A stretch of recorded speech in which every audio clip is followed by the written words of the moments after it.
Hello everyone, welcome to Mother Teresa College, Department of English.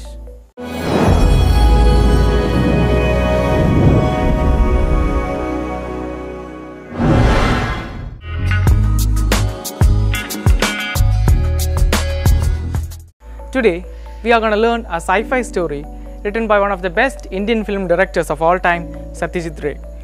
So buckle up, put on your learning caps, let's start the story.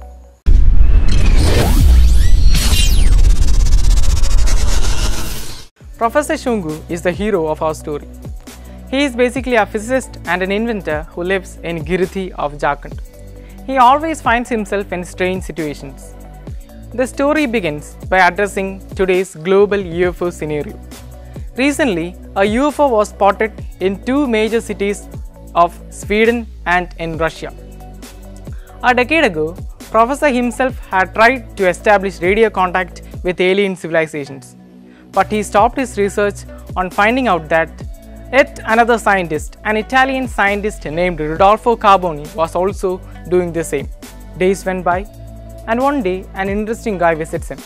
His name is Nagru Chandra Biswas. He is a man of superpowers. He can foretell the future, he receives visions about historical events, and he has a special talent. He can imagine situations and make others around him experience the same. Professor showed him the pictures of the UFO, and to his surprise, he suddenly recognized it. A few days before, he had seen a vision in which he had seen the same UFO. After some days, a terrible news reaches Professor. The Parthenon in Greece is destroyed. No one knows who or how it was destroyed. Then one day, Professor gets a letter. It was from his German friend named Wilhelm Kroll. Wilhelm Kroll was on an archaeological expedition in China. During his expedition, he saw a UFO twice in the sky. He wanted Professor Shungu to join him to investigate. The Chinese government had promised to provide them with helicopters. Thus, Professor Shungu, along with Nagru Chandra Biswas, flies to China.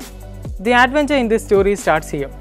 The investigation team consists of 5 members in total.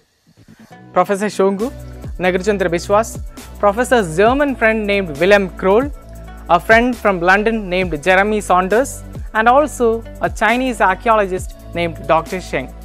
Meanwhile, 2 of the most important symbols of human civilization, the Eiffel Tower in Paris and the Angkor Wat in Cambodia, are destroyed.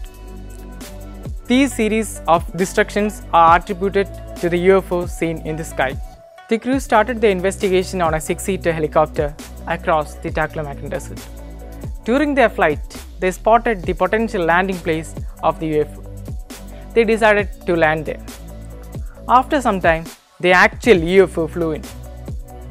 And to their surprise, a door in the corner of the aircraft opened and a ladder was lowered down. The 5 of our crew members climbed up and reached inside the UFO. The door behind them closed. To their surprise, they heard a human voice.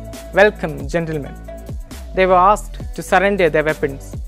After surrendering their weapons, a door opened and Rodolfo Carboni appeared. Remember Carboni, who was also able to establish radio contact with alien civilizations? For the past 15 years, Rodolfo Carboni was able to contact alien beings living on a planet revolving around Alpha Centauri. So when the aliens decided to visit Earth, he was ready for them.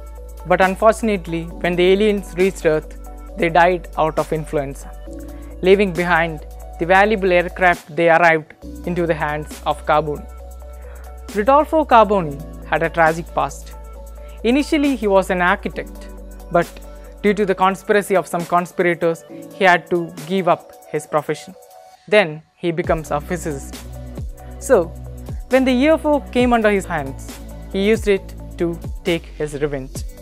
So it was Carboni who had destroyed the Parthenon, the Eiffel Tower, and the Angkor Wat in Cambodia. After speaking with the crew, Rodolfo Carboni went back to the control room. The door closed behind him. Now he took the UFO to the famous St. Peter's Basilica and using a weapon on board, destroyed it into thousands of fragments. Now he turned to Taj Mahal. The aircraft reached near the Taj Mahal, and suddenly Nagru Babu using his superpowers, imagined the era at which the Taj was under construction and made the other people around him experience the same. Rodolfo Carboni was surprised. Suddenly, the aircraft was in another era. Rodolfo Carboni went back to the crew, and Professor Shunku misleadingly told him that it was his UFO which had taken them to another era. Rodolfo Carboni was puzzled. He went back to the control room, but this time the door did not close behind him. The 5 of the crew members followed him. Jeremy Saunders and Willem Kroll pounded upon Rodolfo Carboni to stop him from doing further harm.